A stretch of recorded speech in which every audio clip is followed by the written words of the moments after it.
Neste momento, vamos convidar o senhor Rafael Montadori, segundo palestrante da manhã, para abordar o tema Brasil, a pátria do Evangelho. Rafael Gianella Montadori é professor universitário, médico veterinário, palestrante espírita e trabalhador do Centro Espírita Jesus. E para falar sobre Brasil, a pátria do Evangelho, com a palavra do nosso amigo Rafael Montadori.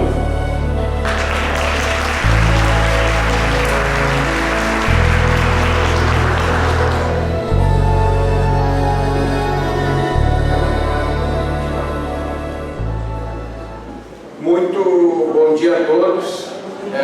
Primeiramente, nos cabe agradecer a oportunidade de nós estarmos aqui conversando com vocês a respeito desse tema. Eu até comentava com a minha esposa que esse foi o tema mais complexo que o Madeira me passou para falar sobre alguma coisa. Pedir para um veterinário falar sobre história não é café. Olha, eu tive que remar para conseguir trazer alguma coisa para vocês. E aí eu me dei conta, os convites que ele me fez, desde que eu cheguei, logo que eu cheguei a Pelotas, ele começou a me fazer convite para ir no terceiro milênio. O primeiro foi macio, para falar de animais, aí estava na minha área. E aí ele começou a ir encrespando, e chegou nesse tema. Eu estou com muito medo do próximo que vai ser. Aí eu não sei o que ele vai arrumar para mim. Mas, falando sério a respeito disso, realmente é o que eu sempre digo para o Madeira. É muito agradável a gente ser desafiado. E para nós que trabalhamos com pesquisa e com ensino, é extremamente agradável porque a gente se obriga a trabalhar e a estudar uma área que a gente não está habituado. Resumindo, nos tira da zona de conforto. E qualquer um de nós, para crescer, nós precisamos ser retirados da zona de conforto. O que a dor faz conosco no dia a dia, no planeta de provas e expiações, é nos tirar da zona de conforto. Sem isso, nós não crescemos. Então, eu tenho certeza absoluta que quem mais colhe desse tipo de atividade somos nós que temos que nos preparar para vir aqui conversar com vocês a respeito desse tema. Por que é tão difícil falar de um livro como é esse caso? Eu vou tentar, e é bastante complexo fazer isso, eu vou tentar fazer uma contextualização do momento em que esse livro veio à luz. Posteriormente, fazer uma leitura comentada do livro. E isso é complexo, isso é difícil. Apesar de todos nós estarmos aqui buscando um aprendizado, às vezes é difícil nós nos mantermos atentos por tanto tempo. Então, eu vou tentar fazer o meu máximo para que nós consigamos entender uma linha do tempo dos ensinamentos que esse livro nos traz. Então, primeira coisa, nós temos claro a época que esse livro veio à luz. Ele veio à luz às vésperas da Segunda Guerra Mundial. Então, ele foi psicografado em 1938 e nós sabemos que a Segunda Guerra Mundial começou em seguida. Então, era uma época extremamente complexa da nossa sociedade mundial. Quem escreveu o livro foi Humberto de Campos, que posteriormente foi denominado Irmão X por problemas legais. Porque no início, as primeiras obras de Humberto de Campos, inclusive esse livro foi o principal, levou a família de Humberto de Campos a acionar judicialmente Chico Xavier e a Federação Espírita pelos direitos à obra. Então, a partir daí, Humberto de Campos passou a se identificar como Irmão X. Bom, e observem que Humberto de Campos, ele não era um historiador, apesar desse livro contar a história espiritual do nosso país. E pela lógica, quem deveria escrever um livro com essa natureza seria um historiador que conhece a fundo. Mas Humberto de Campos era um literato, ele era um acadêmico da Academia Brasileira de Letras, então ele não tinha afinidade com a história, mas tinha afinidade com a pena. Então esse livro, ele é um livro extremamente rico em termos de literatura. É um livro bastante complexo, com um vocabulário bastante rebuscado e com a capacidade que ele tinha, em poucas palavras, ele resumiu muitos ensinamentos, traduzindo os ensinamentos de Ismael, de Jesus, como nós vamos ver no decorrer da apresentação. Bom, esse livro nos fala da liderança do Brasil no mundo. Uma das grandes expectativas que eu tenho, que depois dessa nossa fala, que foi algo que aconteceu comigo, a gente perca um pouco da nossa síndrome de vira-lata de brasileiro, porque nós todos sempre achamos que nós somos menos. E isso não é legal para nós como pessoas e também para nós como país. Então, quando eu terminei eu tinha lido esse livro há um tempo atrás, e como eu sempre digo, a gente, quando é chamado a fazer esse tipo de atividade, é extremamente importante porque a gente rememora as coisas. E para mim, se perguntar o que mais serviu de preparar esse material para nós discutirmos nessa manhã, foi tirar um pouco da minha síndrome de vira-lata. Um pouco, toda ainda não. Mas um pouco saiu. Então, quando se fala que o Brasil é líder, o Brasil é líder em quê? Político, econômico, bélico, porque todas as grandes nações até hoje, elas têm essa característica. Todas, nenhuma, sem exceção, ela conquistou o mundo através desse poderio, um poderio material. E o que esse livro nos traz é qual é a expectativa do mundo espiritual e de Jesus para o nosso país. O que Jesus espera do Brasil?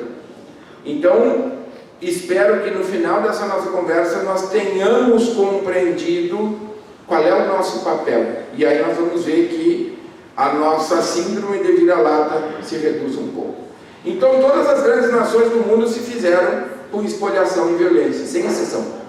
E começando no Oriente, com Gengis Khan, que expandiu o Império Mongol num território maior que o Brasil. E esse foi um dos grandes assassinos que houve no mundo até hoje. Mas ele era um conquistador, e ele conquistou dessa forma.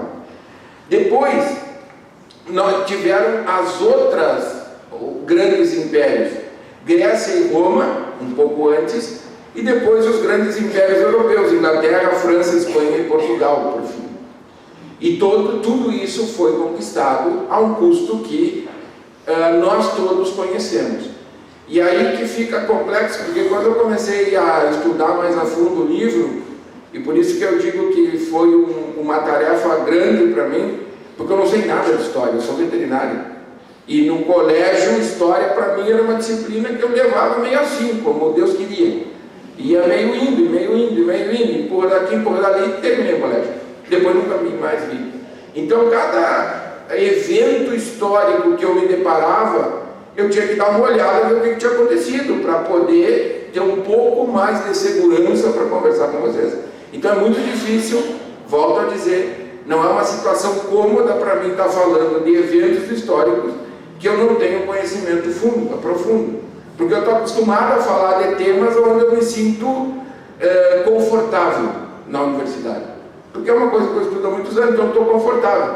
Aqui eu não estou muito confortável. Então eu já digo, quando abrir para pergunta, não me perguntem nada de história, por favor, senão eu vou me sumir aqui, porque eu não sei e deu. Então eu não estou muito confortável para falar de coisa de história. Mas vamos tentando, com a ajuda deles, talvez alguma coisa se resolva. O objetivo desse livro, então, tudo que vocês enxergarem em itálico nos slides é copiado do livro. Então, o objetivo que Emmanuel nos diz desse livro é argamassa a fraternidade com o cimento das verdades puras.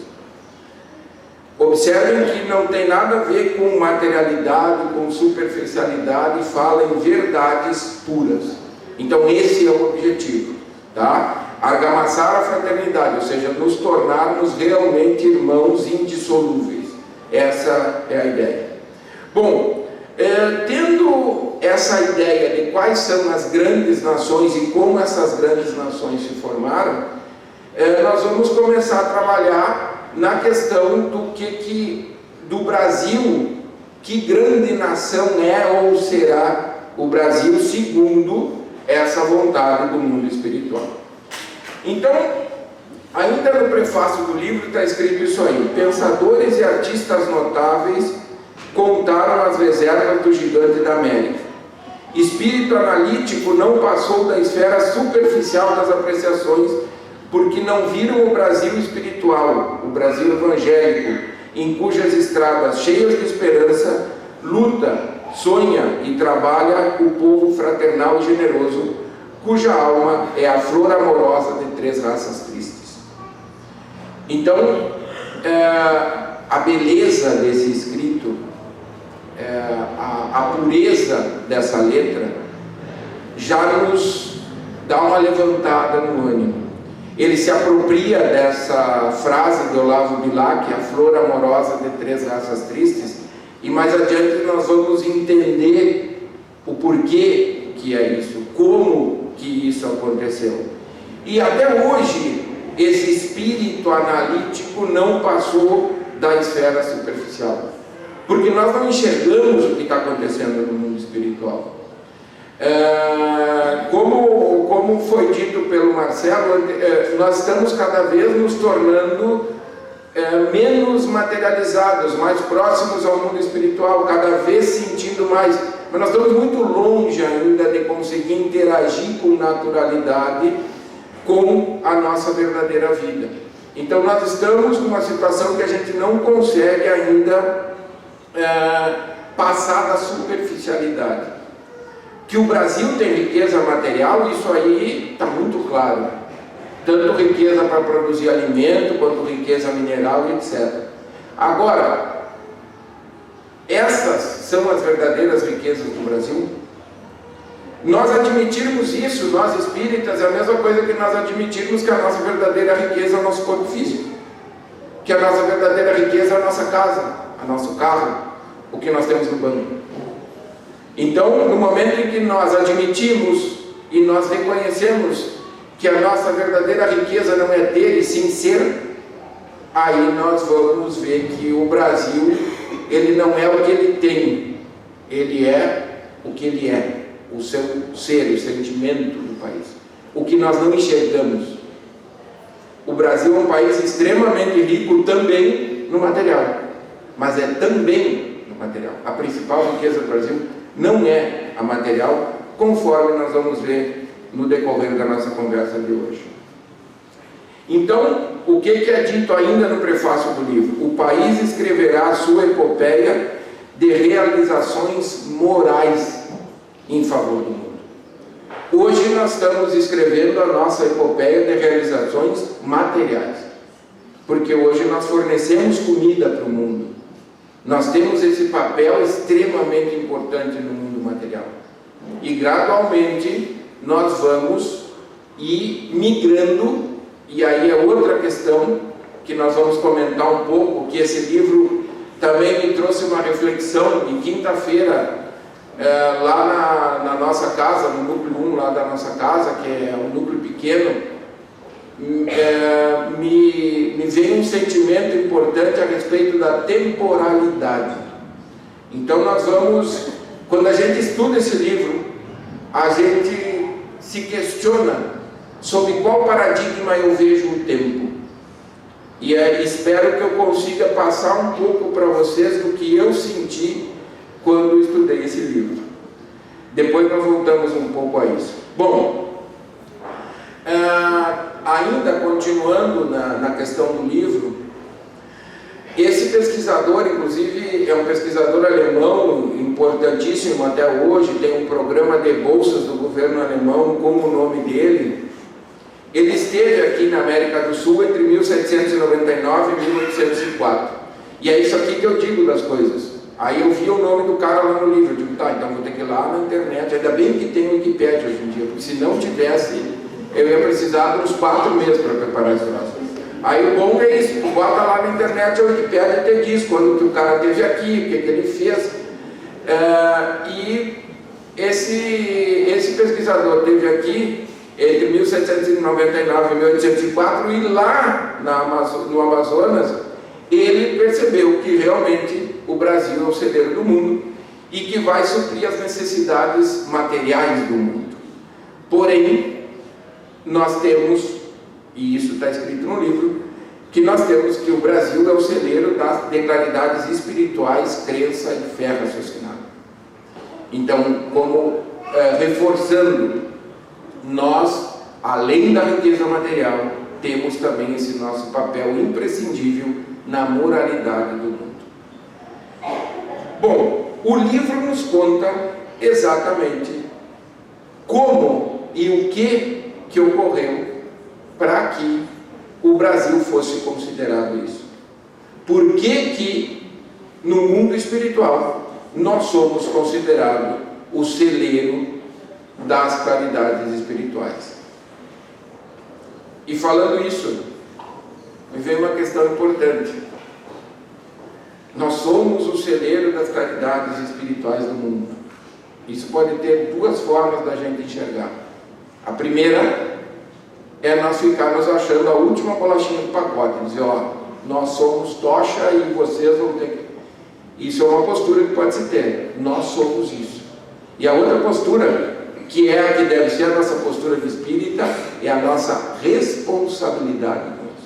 E principalmente nós que estamos reunidos aqui. Nós somos responsáveis por cuidar dessa árvore do Evangelho que veio para cá. Nós não temos que nos orgulhar e nos achar o máximo porque isso veio para cá, até porque o livro nos diz realmente quem nós somos. E aí a gente vai ver que o buraco é bem mais embaixo. Bom, novamente palavras do livro.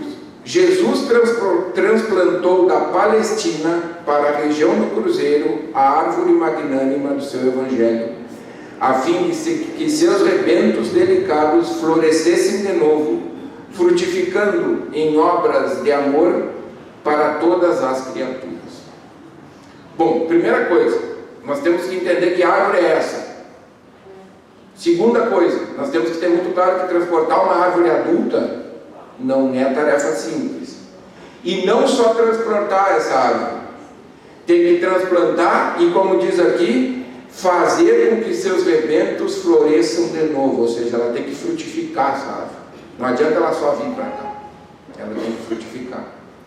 Então, para que nós começamos gradualmente a compreender o que é isso, nós temos que entender que árvore é essa. Toda árvore tem que ter uma raiz, um tronco e uma copa. A raiz da árvore evangélica é coisa de bem antes de Jesus. E quando a gente compreende o que é a árvore evangélica, aí vem a questão de nós entendermos qual é a verdadeira temporalidade, que não é a nossa temporalidade de encarnados. O verdadeiro tempo nos é mostrado aqui. É o tempo que levou para chegar aonde o cristianismo, aonde os ensinamentos superiores estão hoje. Então, a raiz da árvore do Evangelho está nos profetas da Antiguidade, muito antes de Jesus. Esses profetas que viveram, e aí nós podemos falar que estão todos no Velho Testamento, Isaías, Jeremias, Ezequiel, Amós e etc., foram pessoas, espíritos mais evoluídos do que a época, que encarnaram entre nós para começar gradualmente a nos preparar para recebermos o grande ensinamento que foi o Evangelho.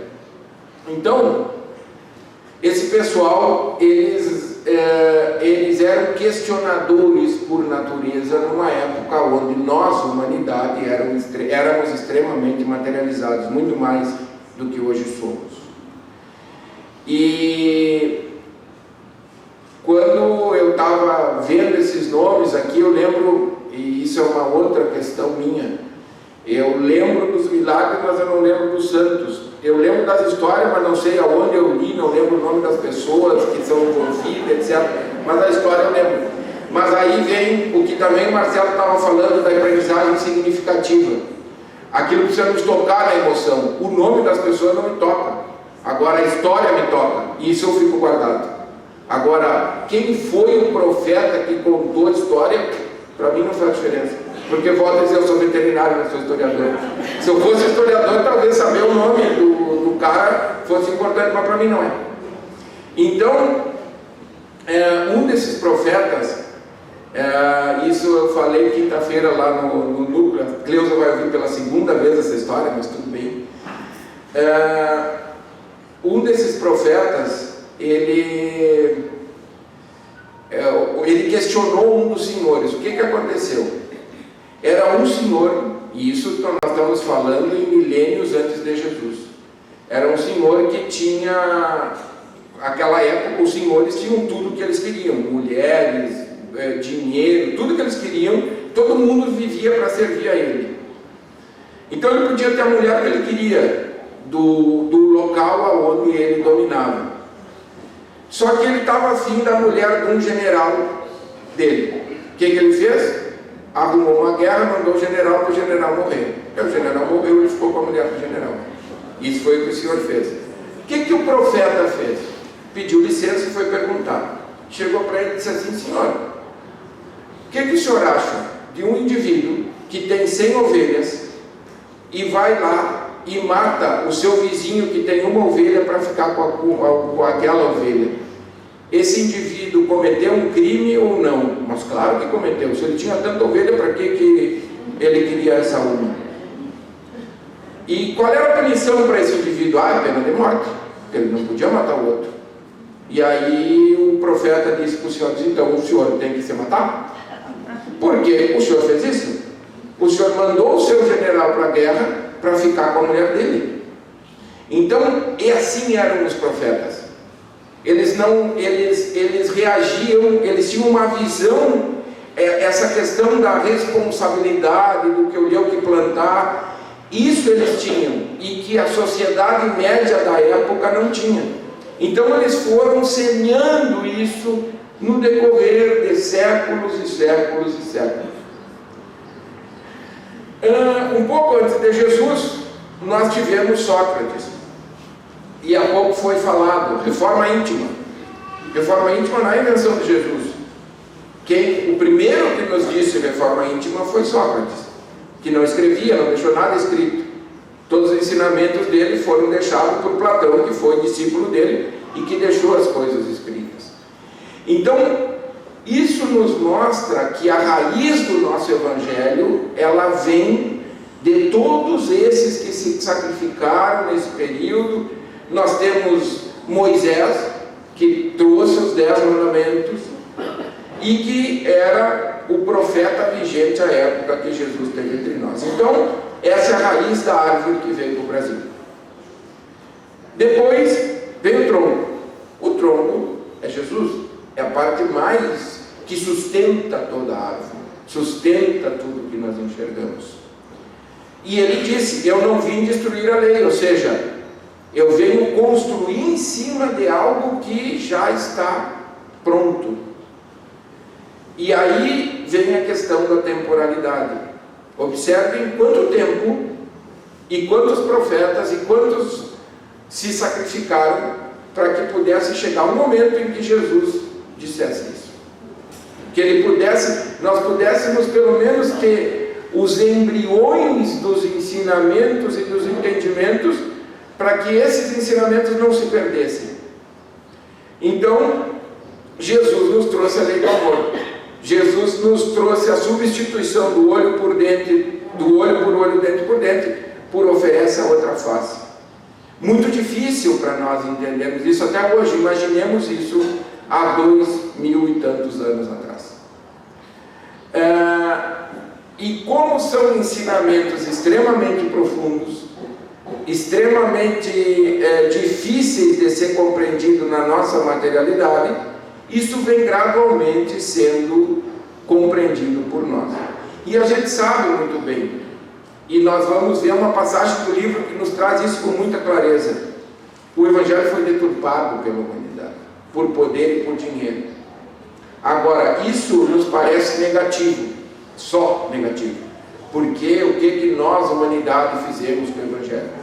Só que nós temos que ter claro o seguinte: se não houvesse esse conluio entre os guardiões do Evangelho e os poderosos, talvez o Evangelho não tivesse chegado até os dias de hoje. Porque se os guardiões do Evangelho lutassem contra os poderosos, o que ia acontecer? Ia destruir tudo que tem. Então, a forma com que nós fomos, como humanidade, com a ajuda espiritual, ajeitando as coisas para que esse tronco dessa árvore chegasse até os dias atuais, foi fazendo esses conluios e deturpando as mensagens no decorrer, como a gente sabe, e não vem ao caso aqui a gente conversar sobre isso. Bom, e por fim, em 1857 veio a Copa da Árvore, a finalização dessa árvore, que é o Consolador prometido. Então, observem quanto tempo passou para que a árvore se completasse. E nós, quando demos um tropicão e batemos com o dedo numa pedra, a gente se acha os mais infelizes do mundo. Se a gente acorda com uma dor de cabeça, a gente, ai meu Deus do céu. Então essa temporalidade, nós precisamos gradualmente irmos aprendendo a enxergar o tempo como ele realmente é, e não como sobre o vidro embaçado de encarnados que somos. Do paradigma que nós temos que enxergar é o nosso paradigma de espíritos eternos. Nós temos que fazer a nossa parte com a certidão necessária, mas não podemos atropelar as coisas. As coisas vão acontecer no ritmo que elas realmente são. Bom, agora entrando especificamente no livro. Primeira visita de Jesus. No último quartel do século XIV, que o Senhor desejou realizar nas suas visitas periódicas à Terra, a fim de observar o progresso de sua doutrina e de seus exemplos no coração dos homens. Bueno, imagina o pavor de Jesus quando chegou aqui, na época das cruzadas, e viu a quantia de gente que estavam matando em nome dele, porque as cruzadas eram isso. E outra coisa, as cruzadas também tiveram um papel importante da expansão da mensagem de Jesus por Oriente, mas a que custo? E foi isso que Jesus se deparou quando esteve aqui. E aí, nesse período, estava junto com Jesus na comitiva que veio aqui ver como é que andavam as coisas aqui entre nós, o sociólogo da terra, que dependendo se é em hebraico ou em árabe, seria Hillel ou Eliú, que era o sociólogo da terra. Era ou era, se ele é hoje eu não sei, mas que na época era, pelo que está no livro era. E esse era o cara que cuidava das sociedades todas. E quem era esse cara? Esse cara, como está descrito no livro, ele foi avô do cara que ensinou as coisas para Saulo de Tarso, que depois, em Damasco, mudou de nome e foi um dos maiores perseguidores e depois um dos maiores divulgadores da doutrina de Jesus. Eram todos hebreus. Eles que alavancaram isso tudo.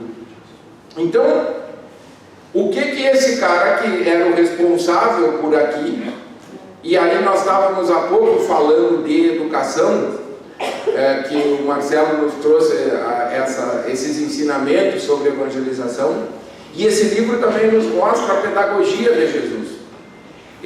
Nós vamos ver em vários momentos que ele não é direto, porque certamente isso que Léo disse para ele, ou Eliú disse para ele, ele já sabia, mas ele colabora para o crescimento dos que estão ao seu redor. E o que esse cara disse para ele? Então, imagina, Jesus chegou na Europa, estava aquela anarquia toda, que era onde havia toda a evolução social do Ocidente, estava na Europa. Aí ele chegou lá e viu tudo virado ao avesso. E aí perguntou, tá, e agora o que nós vamos fazer? Perguntou para o sociólogo. E aí ele disse o seguinte: visitemos os continentes ignorados, onde espíritos jovens e simples aguardam a semente de uma vida nova. Nessas terras, para além dos grandes oceanos, podereis instalar o pensamento cristão dentro da doutrina do amor e da liberdade. Observe, final do século XIV, antes do Brasil ser descoberto. Aí que começou o processo de que o que vai ser o Brasil no futuro. E às vezes a gente se preocupa o que aconteceu com o Brasil com uma década. Não é nada isso dentro dessa temporalidade. Então, aí a partir daí a comitiva toda veio para cá. E aí eles chegaram mais para o norte. E Jesus, como também de novo não soubesse de nada, disse: tá, mas onde é que é? E aí o Ilhéu disse de novo: não, nós temos que ir mais para o sul, não é aqui o lugar ainda.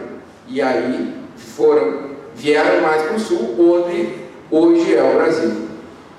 E onde mais tarde seria o Brasil, Jesus disse: para essa terra maravilhosa e bendita será transplantada a árvore do Evangelho, a árvore do meu Evangelho de piedade e de amor. No seu solo dadivoso e fertilíssimo, todos os povos da terra aprenderão a lei da fraternidade universal. Então, a árvore que a gente já viu o que é, Jesus determinou, tem que vir para cá.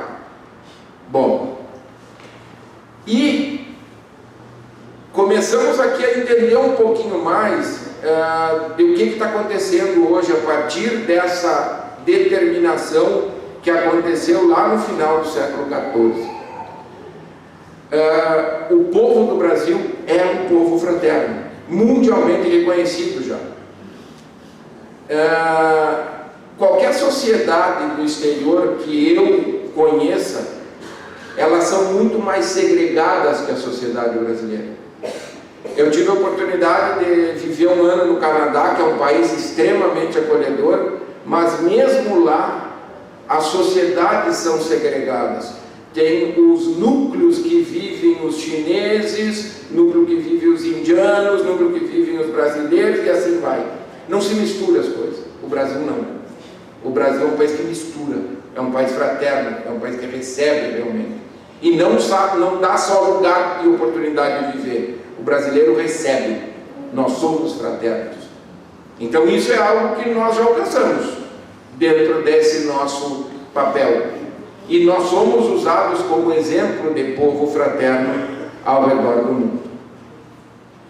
Bom, e Jesus continua: instalaremos aqui uma tenda de trabalho. E aqui começa já nós entendermos quem nós somos. Da nação mais humilde da Europa, os portugueses, aproveitaremos o elemento simples e a bondade, simples de bondade, o coração fraternal dos habitantes dessas terras novas, ou seja, os indígenas. Raças oprimidas e sofredoras das regiões africanas, os escravos que posteriormente vieram ao Brasil, formará o pedestal da solidariedade. Ou seja, o povo brasileiro é o povo que tem que sustentar essa fraternidade, que já está florescendo no nosso país, que já floresce no nosso país. Então, observem que todo o planejamento de quem estaria no Brasil aconteceu antes do Brasil ser descoberto. Que seriam os portugueses que viriam para cá, que seriam depois os negros que viriam para cá. Como isso aconteceu, aí dependeu, e nós vamos ver mais adiante, das pessoas. Agora, que isso iria acontecer, já tinha determinação de nada mais, nada menos que de Jesus. Então isso ia acontecer. Bom, e como agora começa a história? Está, vai ser assim. E bueno, e agora? Aí o que Jesus disse para o Ilhéu? Diz: agora tu vai reencarnar em Portugal e vai estudar a história para que depois o pessoal consiga chegar aqui no Brasil. E aí, isso é uma das coisas dos meus estudos de história, porque esse infante Dom Henrique de Aves, que foi a encarnação do Eliu, ele tem uma história da escola de navegação de Sagres, e tem outros historiadores que dizem que é em outro lugar. E aí por isso que eu botei aquele ponto de interrogação, porque eu fui estudar isso e vi que era confuso, de bueno, parei aqui, não vou querer eu determinar onde é que foi aquela escola. Mas resumindo, o que os historiadores não têm dúvida é que esse indivíduo, Dom Henrique de Aves, ele foi o grande responsável por unir pessoas que fossem capazes de reconhecer e fazer mapas, etc., para que posteriormente os portugueses pudessem chegar no Brasil. E tem vários, na internet está cheio de questões disso aqui. Então, o responsável pelo descobrimento do país foi Hilel, o sociólogo que esteve aqui com Jesus. Foi ele que organizou tudo para que o pessoal chegasse aqui.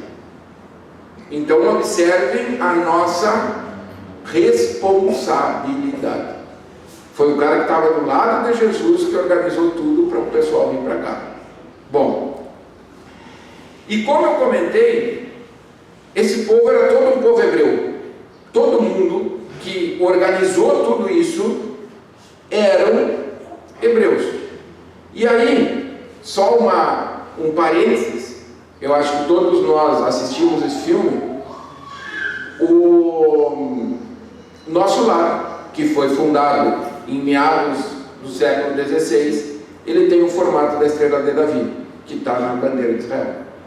Então, a arquitetura do nosso lar, e ela foi fundada por portugueses distintos. E quem eram esses portugueses distintos?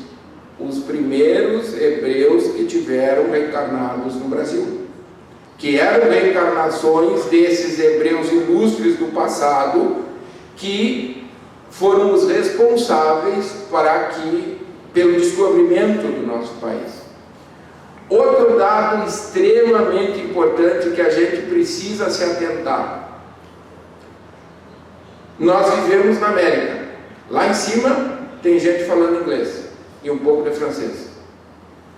Depois do México até Terra do Fogo, espanhol. O único pedacinho que fala português, e que é um pedação, somos nós. E observem esses dois mapas aqui. O mapa da esquerda eram as colônias em 1794.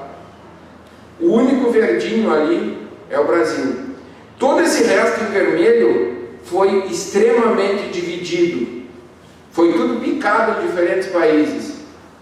Argentina, Uruguai, Chile, Equador, Peru, e foi tudo sendo picado. América Central, então, tudo bem pequenininho. A única terra que permaneceu unida e a única que fala português em toda a América Latina somos nós. Isso tem uma razão, porque foi uma ordem lá de trás. Nós não dividimos, e é o único que se manteve junto aqui, e o único falando português. Então, isso não é obra do acaso. Isso foi uma orientação que aconteceu lá no passado. Bom, então chegamos ao momento do descobrimento do Brasil. E aí de novo Jesus vem aqui dar uma olhada para ver como que as coisas estão acontecendo. Quando o Brasil é descoberto, Jesus diz isso: Ismael, manda o meu coração que doravante sejas o zelador dos patrimônios imortais que constituem a Serra do Cruzeiro. Então, nesse momento é que Jesus entrega o Brasil para Ismael. Reúne as incansáveis falanges do infinito que cooperam nos ideais sacrossantos da minha doutrina e inicia, desde já, o Brasil tinha acabado de ser descoberto, ainda era terra de Santa Cruz, a construção da pátria do meu ensinamento. Para aí transplantei a árvore da minha misericórdia. Ela será a doce paisagem dilatadas do Tiberíades. Resumindo, Tiberíades é uma cidade que fica na beira do Mar da Galileia. Então, aqui, Jesus está dizendo: a minha terra está aqui agora. Aonde eu reencarnei, agora é aqui. Aonde eu deixei meus ensinamentos, agora é aqui. Então aqui é que tem que fazer a coisa andar. E aí ele entregou a bandeira para Ismael, uma bandeira branca. E Ismael escreveu essas 3 palavras na bandeira. Então, Ismael que fez a inscrição, a bandeira branca, quem entregou para ele foi Jesus. Então Ismael escreveu Deus, Cristo e caridade. Mais adiante nós vamos ver a importância dessa bandeira. Bueno, a partir do descobrimento começaram a vir diversas, me falta o nome agora,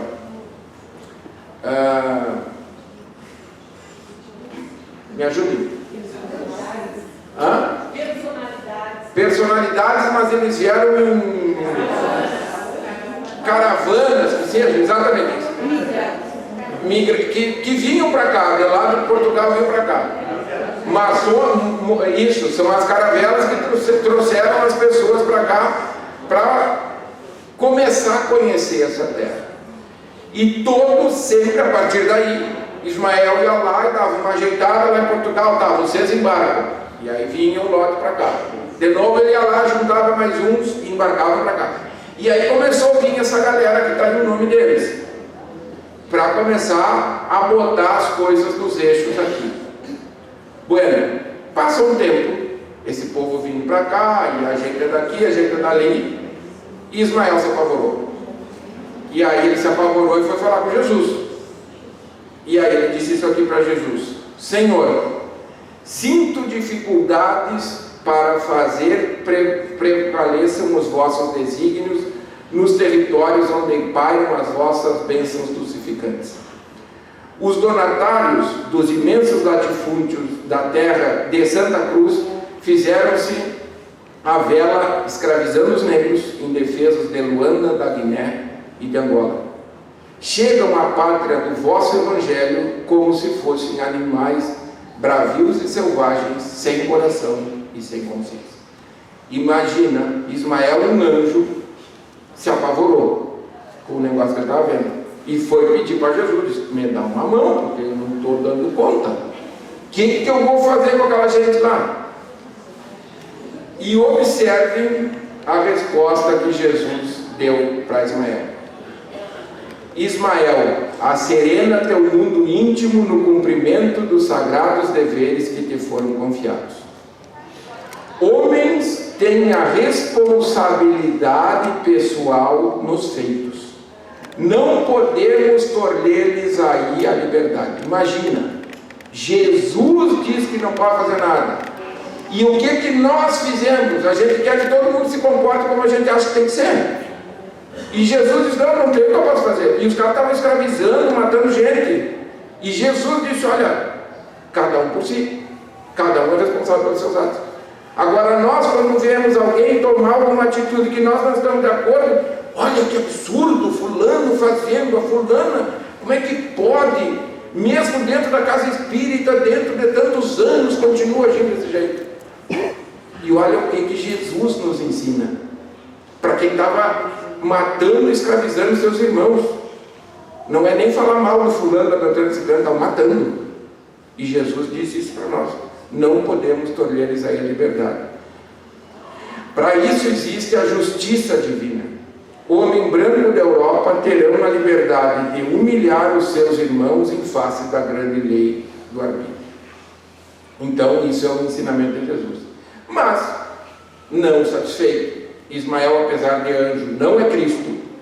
Ele continuou cutucando: Senhor, não tereis um meio direto de orientar a política dominante? Ou seja, não queria aceitar que Jesus disse que não podia fazer nada, no sentido de purificar o ambiente moral da terra de Santa Cruz.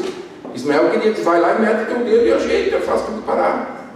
E Jesus respondeu: não nos compete cercear os atos e intenções dos nossos semelhantes, e sim cuidar de nós mesmos.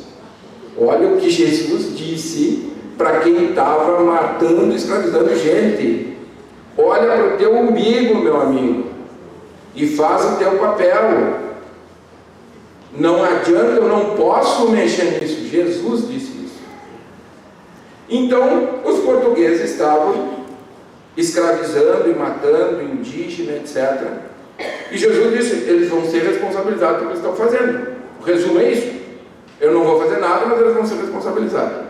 E aí o que aconteceu? O Império Português, que foi o primeiro império global da história, que durou 6 séculos, eu não sabia disso, essa é a vantagem da gente dar uma olhadinha nas coisas. Quer dizer, talvez a minha professora de história tenha me dito lá, mas quem ia eu me lembrar? Teve territórios em 53 países. Imagina um país com território em 53 países do mundo. Eles começaram em 1415 conquistando essa cidade aí, lá no Estreito de Gibraltar, e o Império terminou só em 1999, eu não me lembrava disso, que quando eles entregaram Macau para a China de volta. Então esse tempo durou, e no livro está escrito, no primeiro quartel do século XVII, a situação de Portugal era de profunda decadência. Vocês começaram a fazer coisa errada lá, o Império começou a decair. E era isso que Jesus disse, te acalma que o dele está guardado. E realmente estava, que aí começou a vir aberto o negócio. Bom, o tempo passou mais um pouco, as coisas não se ajeitavam. A situação no Brasil, sobre os pontos de vista, como a da metrópole portuguesa, era dolorosa e cruel. Sobre todos os pontos de vista, era dolorosa e cruel. A raça aborígene, ou seja, os índios, e a raça negra sofriam toda sorte de humilhações e vexames. E aí, Ismael de novo vai lá, me dá uma mão, Jesus, que a coisa está feia, tu me disse, eu estou esperando, e segue judiando das pessoas. E aí a gente vê a diferença, mesmo Ismael sendo um anjo, que nós estamos a anos-luz de distância, quando ele vê uma coisa, ele não consegue ter a compreensão de um Cristo, que talvez esteja a anos-luz de distância dele, isso a gente não consegue nem ver. E aí Jesus diz para ele, a dor é a eterna lapidaria de todos os espíritos, e o que o nosso Pai não concede aos filhos, fardo superior às suas forças, nas lutas evolutivas. Leva a essas coletividades espirituais sinceramente arrependidas do seu passado obscuro e delituoso a tua bandeira de paz e esperança, aquela bandeira que ele recebeu lá atrás de Jesus. Ensina-lhes a ler os preceitos da minha doutrina nos códigos dourados do sofrimento. Quando a gente vê esse tipo de texto, é porque a gente entende por que Humberto de Campos foi escolhido para escrever esse livro. Porque escrever desse jeito, são poucos que conseguem. Bom, então o que tinha nesse momento? O troço, Ismael voltou para Jesus e disse, me dá uma mão. Jesus disse, tá, então agora tu vai fazer o seguinte, tu vai achar as pessoas para habitar esse país. E aí agora nós vamos ver quem nós somos. Atenção de todos. Aí Ismael chegou aonde? Antigos batalhadores das cruzadas, senhores feudais da Idade Média, padres e inquisidores, espíritos rebeldes revoltados, perdidos nos caminhos cheios da treva das suas consciências polutas. Esses somos nós. Ponto final. Principalmente nós que somos espíritas. Então esses somos nós. Isso somos nós. Esse é o povo do Brasil. E aí o Ismael chegou no meio dessa galera, que somos nós, e disse, um ensejo novo de trabalho se apresenta, e com a bandeira dele, para a redenção das vossas almas. Há uma terra nova, isso lógico que ele estava lá na Europa, onde Jesus implantará o seu evangelho de caridade, de perdão e de amor indefiníveis. Dos seus celeiros inesgotáveis, ou seja, dos celeiros do nosso país, sairá o pão de luz para todas as almas. E aí, embaixo descreve quem nós somos: entidades envolvidas na ciência, ou seja, intelectualmente muito desenvolvidos, mas pobres de humildade e de amor, moralmente pouco desenvolvidos, ouviram o apelo de Ismael e vieram construir as bases da terra do Cruzeiro. Então, isso é o Brasil, a população brasileira. São esses, somos nós. Nós somos quem matou nas cruzadas, nós éramos esses senhores feudais que tinham poder sobre tudo e sobre todos, nós éramos padres inquisidores, nós éramos espíritos rebeldes, revoltados e perdidos. Ainda somos, talvez menos, nós continuamos sendo. Bom, e aí esse povo veio para cá, ou melhor, nós viemos para cá, esse povo não, né, porque somos nós. Nós viemos para cá e começamos a habitar o país, a reencarnar aqui. E aí, a nossa independência, que foi em 1822, após a independência, após conversa com Ismael em 1824, Jesus decidiu, ou seja, 2 anos depois da independência, polarizar as atividades do Brasil num centro de exemplo de virtudes para modelo geral de todos. Ou seja, agora começou as coisas a se acomodar.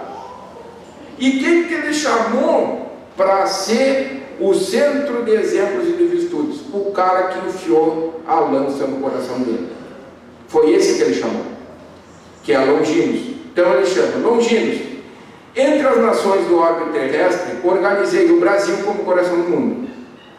Sente-se o teu coração com a necessária fortaleza para cumprir uma grande missão na pátria do Evangelho. Sente o coração, que a cabeça não adianta. Serás o imperador do Brasil até que ele atinja a sua perfeita maturidade como nação. E aí, em 2 de dezembro de 1825, no Rio de Janeiro, nasceu Dom Pedro II, que é Longinos encarnado. Foi o cara que matou Jesus. Então,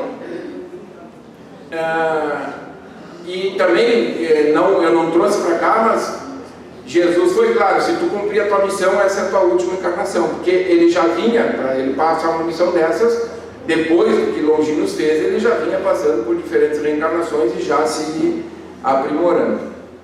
Bom, enquanto tudo isso acontecia entre mundo material e espiritual, na França surgia o Espiritismo. Então, Allan Kardec, que viveu nesse período, no livro diz o seguinte: as abnegadas cortes de Ismael trazem as suas inspirações para grandes cidades do país do Cruzeiro. Então o que acontecia? As coisas estavam surgindo na Europa e Ismael coordenava todo esse trabalho para que essas sementes fossem trazidas para cá. E Ismael é categórico no livro e diz o seguinte: o século atual, como sabeis, vai ser assinalado pelo advento do Consolador à face da terra, ou seja, o Espiritismo. Nesses 100 anos se efetuarão os grandes movimentos preparatórios para os outros 100 anos que hão de vir. As rajadas de morticínio e de dor avassalarão a alma da humanidade no século próximo. O que aconteceu nesse século? Primeira e Segunda Guerra Mundial. Dentro dos imperativos das transições necessárias que serão o sinal do fim da civilização precária do Ocidente. Então, às vezes, nós medimos os séculos em ano fechado. Mas o que acontece? Se nós formos considerar essa fala de Ismael aqui, e nós considerarmos que o Livro dos Espíritos veio à luz em 1857, em 1957 terminariam os primeiros 100 anos. E nós estamos vivendo o segundo 100 anos, que termina em 2057. Então nós estamos vivendo esse período de transição. Então a Terra, o mundo vai acabar em 2000 e não sei o quê. Lógico que o mundo vai acabar. Esse monte de energia gasta aqui não pode simplesmente desaparecer. Mas essas afirmações são importantes para nós sabermos humildemente nos colocar nos nossos lugares. Bom, o que Ismael disse? Se as verdades novas devem surgir primeiramente segundo os imperativos da lei nos centros culturais do Velho Mundo, ou seja, o Brasil era embrião. Antes de descobrir o Brasil já existiam universidades na Europa. Então os ensinamentos tinham que surgir lá, não tinha como surgir aqui. Não tinha um povo desenvolvido intelectualmente aqui para que esses ensinamentos surgiram. Então os ensinamentos surgiram no Velho Mundo. É na pátria do Evangelho que lhe vamos dar vida. Eles nasceram lá e aqui é o lugar de botar em prática, como estava sendo dito pelo Marcelo. Não adianta a gente ler e não se esforçar para botar em prática. Botar em prática tudo a gente não vai conseguir, porque é o que eu sempre digo: o dia que a gente conseguir botar em prática o Evangelho, a gente desencarna. Então quem quiser ficar mais um tempo aqui, vai com calma, não se apura muito, senão vai para o lado do tempo igual. Não. Porque para que a gente vai estar no planeta próximo pensando se a gente já cumpre os ensinamentos do Evangelho? Então, nós temos essa responsabilidade de cumprir. E com isso, em 29 de agosto de 1831, Ismael estava, eu não comentei antes, foi falha minha. Ismael estava ele estava conversando com um grupo de espíritos que estavam ajudando ele na tarefa, e se dirigiu para um desses espíritos e falou isso aqui. E esse espírito a quem ele se dirigiu foi o que nasceu em 29 de agosto e com o nome de Adolfo Bezerra de Menezes. Bom, nos primeiros dias de 1889, na cidade do Rio de Janeiro, com palavra próxima de Allan Kardec, através do médium Frederico Júnior, exortando o estudo, a caridade e a unificação, Bezerra de Menezes, ouvindo isso, considerou a necessidade de reunir a família espírita brasileira sobre o lábaro bendito de Ismael, a fim de que o mundo conhecesse o cristianismo. A FEB tinha sido fundada um pouco antes disso, só que nessa época existiam várias instituições buscando consolidar esses ensinamentos. E aí Jesus chega e mete o dedo dele e diz: Ismael, concentremos agora todos os nossos esforços a fim de que se unifiquem os meus discípulos encarnados para a organização da obra impessoal. Esse evento não acontece porque o Madeira, o Cláudio, se não tivessem eles, outros iam organizar. Não existe pessoalidade, e se não tivesse eu aqui falando, ia estar outro falando as mesmas coisas, talvez muito melhor. Então, a nossa doutrina se caracteriza pela impessoalidade, a literatura nos mostra que quando o Espírito da Verdade chegou para Kardec, diz: ó, tu tem esse desafio. Ele disse: tá, mas e se eu não for? Se tu não for, tem outro. Então imagina, tinha substituto para Kardec. E aí imagina nós achando os tochinhas do negócio que nós somos melhores que os outros. O Espírito da Verdade vai dizer: agora, não dá para ti, tem outro que vai fazer. Tu quer fazer? É uma chance que eu estou te dando. Se tu não quer, outro vai fazer. Então, a nossa obra é impessoal. O Espiritismo será o cristianismo revivido. Procurarás entre todas as agremiações da doutrina, aquela que possa reunir no seu seio todos os agrupamentos. A caridade pura deverá ser a âncora da tua obra. Então, o cerne da nossa doutrina é caridade pura.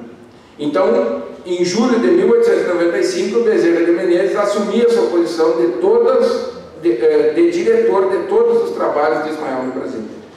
Então, o que aconteceu? Ismael conseguiu transferir para alguém encarnado o papel que ele tinha que cumprir, que foi para Bezerra de Menezes. E foi ele o grande responsável por unificar a doutrina espírita, num primeiro momento, em torno da Federação Espírita, que hoje é extremamente consolidada. Isso não tem a dúvida. E além disso, a ideia adiante é a unificação dos cristãos. Porque eu não lembro de novo, eu não lembro onde eu disse, mas assim, tem um lugar que eu li que dizia o seguinte, que um espírito perguntava, um encarnado acho que perguntava: tá, mas então quer dizer que no futuro todo mundo será espírita? Não, mas todas as religiões seguirão os preceitos espíritas. Não importa se vai ser espírita, se vai ser evangélico, mas as ideias básicas serão essas. Então, a ideia é que se unifiquem os cristãos, não importa qual é a denominação religiosa. Bom, visto isso, e para nós passarmos para o nosso último slide. É muito legal tudo que nós vimos até aqui, só que eu acho que todo mundo concorda com isso aqui também. O lado negro da força está aí. Certo? O Brasil hoje é caracterizado por ser um país extremamente violento, o país do jeitinho, a gente sempre quer dar uma curva num para ganhar. Nós reclamamos do cara que rouba lá em Brasília, mas se a gente arruma um jeito de furar fila, a gente fura. E assim nós vamos indo. Esse é o jeitinho brasileiro. E quando a nossa cultura é de bater palma para isso, o cara que age certo é o bom, o cara que é malandro, ele é o que se dá bem, é o que a gente bate palma. E a corrupção também, não precisa nem falar isso aqui, que é. Só que a pergunta, quem somos nós? É aquela galera lá de trás que fez um bando de coisa. Então não tem como ser diferente. Nós estamos aprendendo. A temporalidade é essa. Sem dúvida nenhuma, vários de nós aqui mataram nas cruzadas, queimamos gente em fogueira. E será que hoje nós não estamos melhor do que nós estávamos naquela época? Claro que estamos.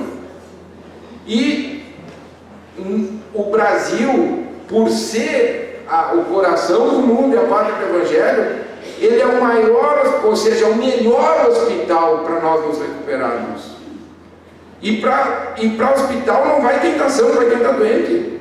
E nós somos os doentes em recuperação. E nós estamos no melhor hospital, onde nós recebemos a melhor assistência. Nós não estamos no hospital meia boca. Então cabe a nós aproveitar isso. Cabe a nós encarar com seriedade e com gratidão o fato de nós estarmos encarnados no Brasil. De nós termos a possibilidade de, com o apoio de todo mundo que a gente viu nesse livro, nós citamos alguns, mas certamente cada um desses é seguido por um séquito de pessoas que o ajudam. Nós temos a oportunidade de contar com o apoio de todo esse povo. Nós temos a oportunidade de estarmos encarnados no país que Jesus escolheu para transplantar a árvore do Evangelho. E nós temos que agradecer isso. Não achar que o Brasil não tem jeito. Não. Se nós tivermos um hospital sem doentes, ele perde a sua função. Não adianta vir pessoa sã para cá. Os sãos, ou menos piores que nós, vamos dizer assim, eles vão para um lugar com menos assistência. Os doentes graves têm que ir para os melhores hospitais. E somos nós. E nós estamos no melhor hospital. Então, espero que pelo menos para a maioria, assim como fica para mim o sentimento, que a gente saia daqui com o nosso sentimento de brasilidade renovados e com essa vontade de continuar lutando para a nossa evolução espiritual. Muito obrigado pela oportunidade.